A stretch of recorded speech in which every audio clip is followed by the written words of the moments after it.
Good morning mga bro. Today, tuloy natin ang pagcha-charge ng mga 18650 at siguro babakasin ko to kasi nalinis ko na to eh. Ito hindi pa. Ayan. Babakasin natin to at linisin. At check natin kung kailangan palitan yung blower. Kasi kapon nadinig ko maingay. Maingay siya pag umandar pagka maaraw. Kusa kasing umaandar ang cooling fan niya pagka mataas na yung kanyang charging pag umiinit na siya. Kaya yun, babakasin natin to. Ayan, din siyang naka-charge lang muna. Kapal naman pa ganun kasikat ang araw. Ayan, makulimlim pa rin. Buong buwan ata ng December, makulimlim. Kaya baklasin natin to at linisin. Hindi ko na siguro, saglit ko lang siguro patayin pagka open na yung kanyang box. Okay? At yan, camera ko pa tayo kasi standby tayo ngayon. Ayan. 25 na lang yung ating battery. Kaya standby mode pa siya. Balik ako pagka na-open ko na to. Pero syempre, una nating gagawin, papatay tayo. Papatay muna tayo ng PB. Yan, papatay na yung PB tsaka yung solar charge controller. Yung dalawa na yan ang papatayin natin. Okay? Balikan ko na lang mamaya ulit. Pag na-open na tong kanyang cover, natanggal ko na kanyang cover. Yun, nabakas na natin yung kanyang mga screw. At itong cover yung sa baba, tanggal na rin natin. Yung grounding niya, tanggal ko na rin. So, ngayon, magpapatay na lang tayo. Patay muna natin yung TV natin. Yan, mawawala yung kanyang charge. And then, tsaka natin patayin yung connection niya papuntang battery. Yan lang, isa lang yung naging problema ko rito sa charge controller na to. Gamitin yung display. Siguro sobrang init. Ayan. Yan yung loob niya mga bro. Diba? Ganda yung kanyang loob. Ito yung kanyang cooling fan. Yan. Maliit lang. Baklasin din natin yan at linisin. So far, so good pa naman. Yan. Cooling fan. Okay. One hand lang tayo kaya mahirap. Cut ko muna yung video. And then, ubutin ko lang.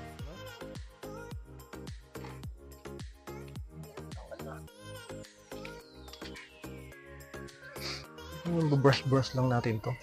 May brush ko. Para tang gamit eh. Ayan. Make sure lang na patay. Naka-off yung ating mga breaker. Bago tayo baklas.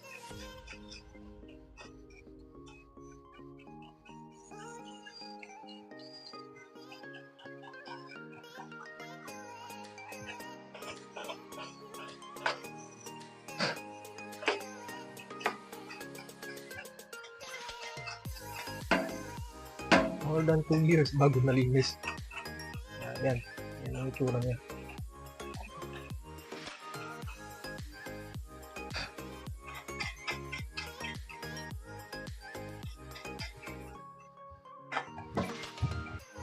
Baklasin din natin yung kanyang blower. Hindi pandikit pa. May tornilyo sa ibabaw. Dapat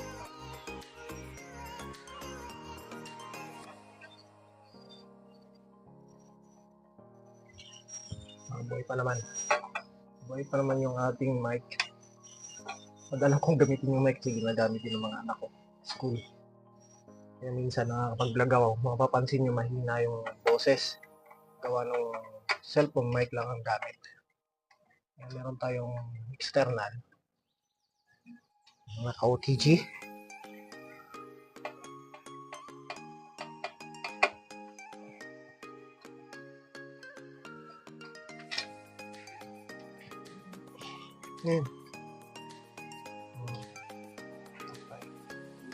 Ito, mami, oh. Sinasabi kong mami. Ito yung blower. Yung cooling pan niya.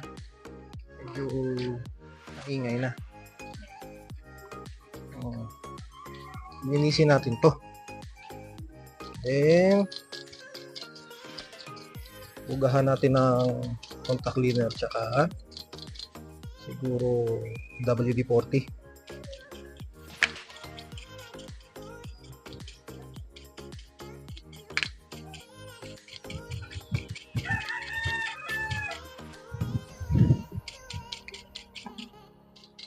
Sa 2 years, more than 2 years, tsak, magaspang na to. Tuyo na ang grasa nito sa loob. Tama naman at hindi naman maaraw. Kaya saktong-saktong paglilinis natin.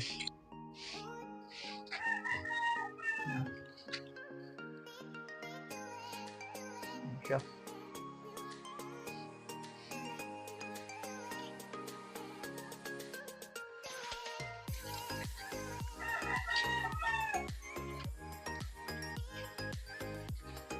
Then, yung display. Linisin ko yung display kasi yung display niya may itim. By the way, pag nasira naman tong display niya, may access pa rin naman tayo. Gagamitin natin yung ito. Yung cloud niya. Wi-Fi module. Kung sakasakaling masira yung display natin. May itim lang siya pero kita pa naman yung display niya.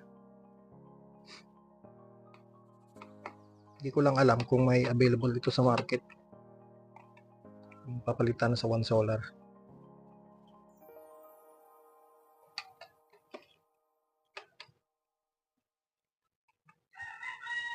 By the way pala guys, ito mga bro, ito pala ay 40 amp na solar charge controller. Yun o, nasabi ko. Yan, itim. Tingin tayo sa market kung merong yung LCD lang mismo, may pamalit.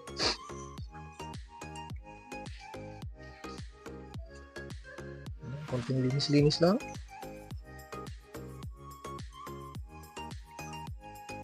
Kasi naka-ribbon naman siya eh. Sige ko, makakabili siguro nito.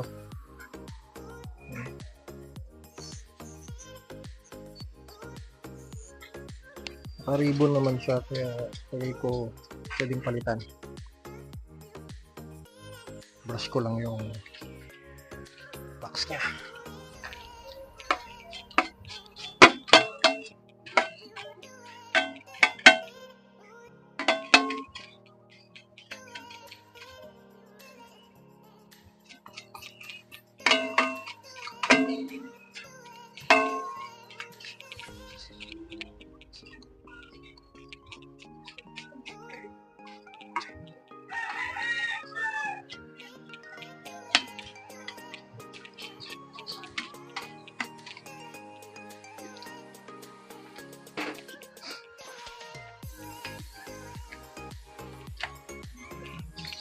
Linis din pag may time.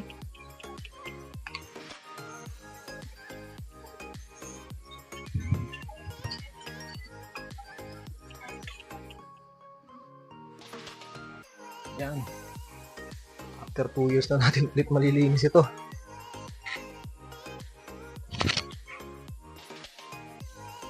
Yan, linis na.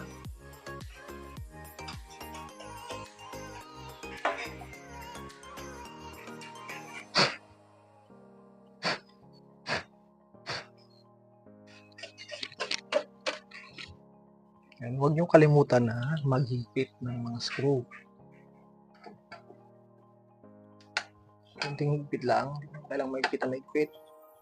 Baka naman malos thread.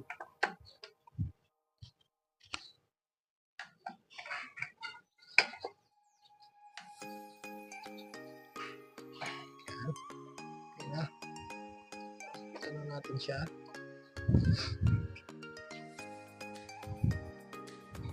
Pwede na natin ibalik.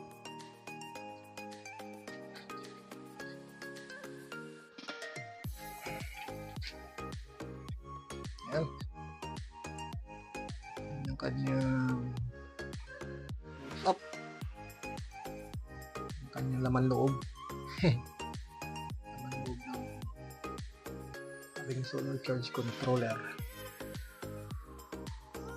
Laki ng kanyang coil at capacitor. Kaya magandang klase talaga ang One Solar. Medyo may kamahalan nga lang. Sulit ka naman dyan. Yung dalawang to ay 3 years na sa akin. 2021 ko pa to nabili. Mga to. Yan. Yan, balik na natin.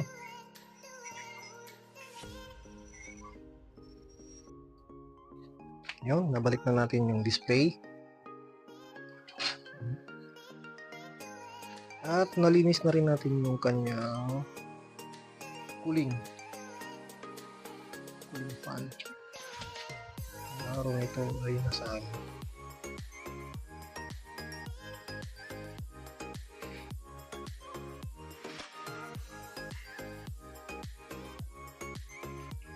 Ito. Kailangan natin ibalik.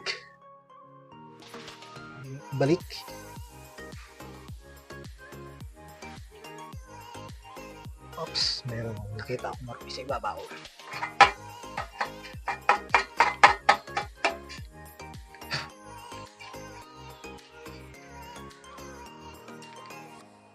Yan. Lagay na natin kanyang cover.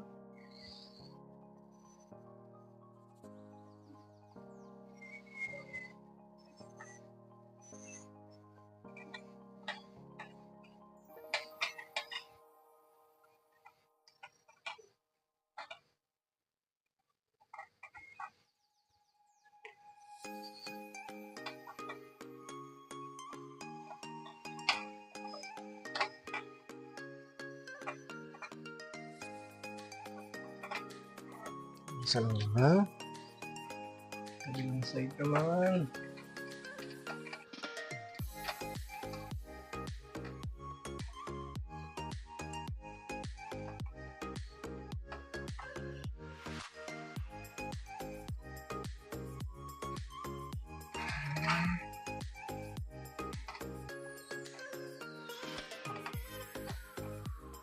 Siguro yung huling lilinisin natin ay yung solar panel. Bago siguro ako bumalik ng trabaho abroad. Mga day bago nang alis. Saan natin linisin yun.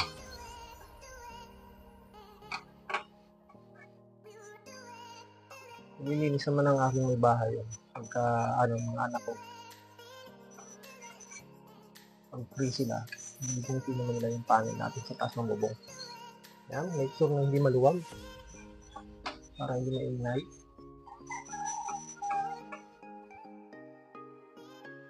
Hindi maandar. Walang vibration.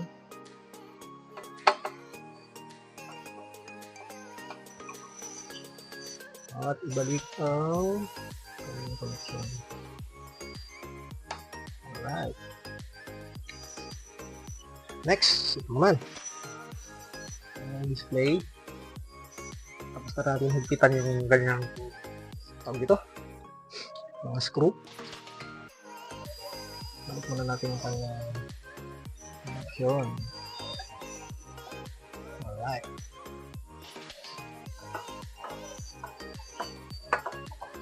Sok-sok lang naman siya ng bolt. Walang kapirap. Diba? Ayan na. Pasok mo siya, pasok mo sa loob. Ayan na. Kaya nga ba? Ayun mga bro. Di pala. Labas pala yung kanyang panggilid. Yan. Kabila. Kabila naman ang lumabas.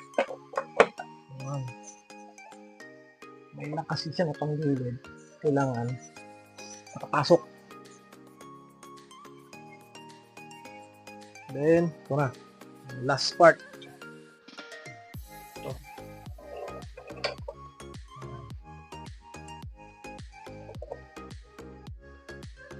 Balik screw.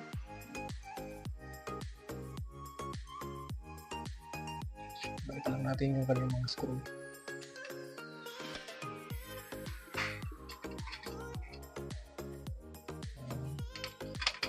Ayan natin yung pitan.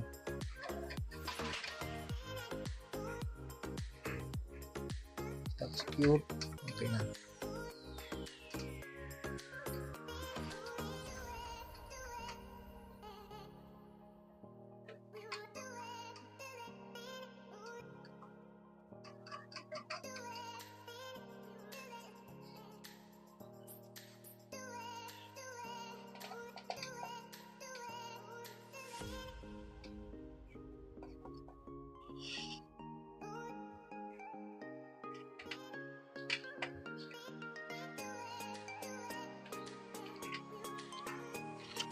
Okay, para mga ating mic.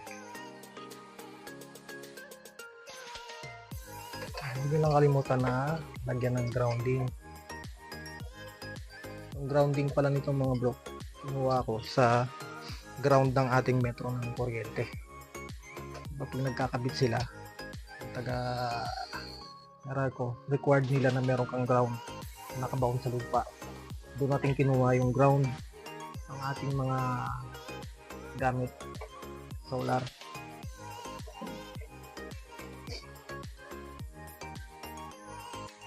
Okay. Tinigpit na lang. Buhayin muna natin. Una nating bubuhayin ay yung solar charge controller papuntang battery. Yung. Na. Ayan muna natin siyang ma-detect. Yung. Ma-detect na. At saka natin buhayin yung solar panel.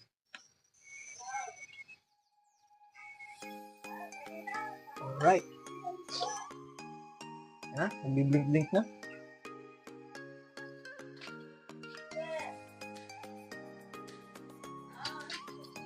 Ayan. Charging na siya ulit. Ayan. Nagbi-blink na yung green. Yung charge niya. Konting higpit lang. Natin kailangan mahigpit na mahigpit.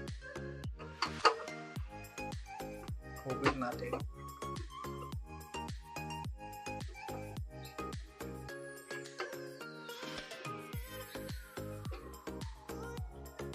Alright.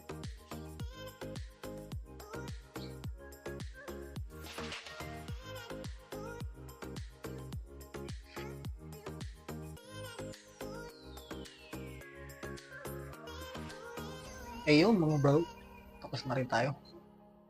Tapos na tayo sa ating paglilinis ng ating one solar na 40 amp na MPPT charge controller. Ngayon, tuloy na natin yung charging natin. Ito na. Simula na tayong mag-charge. At itong target ko ay makabuo ng 12 volt system na puro sanyo cell na hindi bababa sa 1.5. Yan. Hindi bababa sa 1.5. Hopefully maka 60 pieces tayo. Yan, yun pa yung natapos natin. May charge. Pero mayroon yung halo-halo yan. Mayroon pang mga bababa dyan sa 1.5. At tignan natin, pag hindi umabot sa 1.5, siguro yung 1.4, 1.3 magagamit natin. Kailangan ko lang magkaroon ng 60 pieces na sanyo cell. Yan. So far, makulimlim pa din. Ayan, maulap ang kalangkaan. At hindi sumisikat si haring araw. Kaya ang baba ng charging natin. Tayo ay, ang takin 40 watts at 400 watts. 40 watts lang yung harvest natin. Nasa 1.55 amps. Baba, di ba? So, okay lang yan. Ayan ang voltahe ng ating mga Purcell, 3.7 lahat. At total niya is 26 volts. Recovery natin is 27.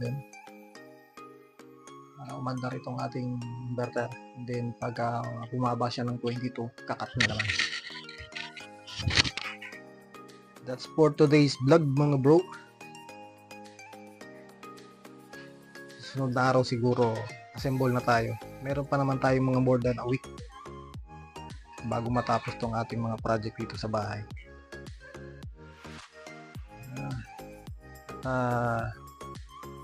Iiwanan na naman natin to ng ganito, ang ating solar setup. Mga bro, ingat-ingat na lang at God bless us all.